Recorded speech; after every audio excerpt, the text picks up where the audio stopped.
Okey, saya nak fokuskan satu tempat ni di Kuala Semantan ni. Situ ada lagi tempat kesan-kesan ataupun sisa-sisa ni. Situ dulu dia adalah jeti penambang ataupun pengkalan bot-bot zaman dulu.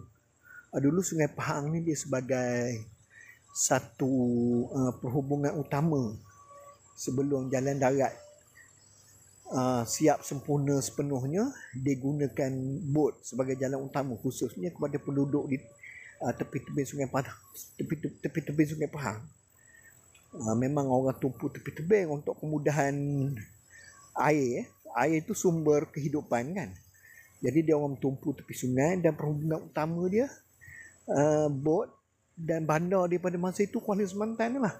Jadi pengkalan dia di situ.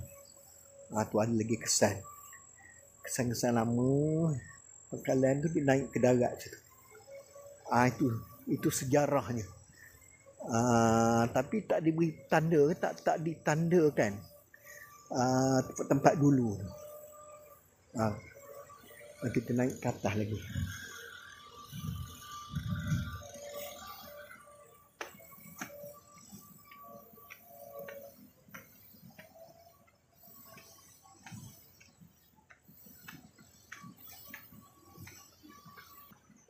Di situ pengkalan bot dulu.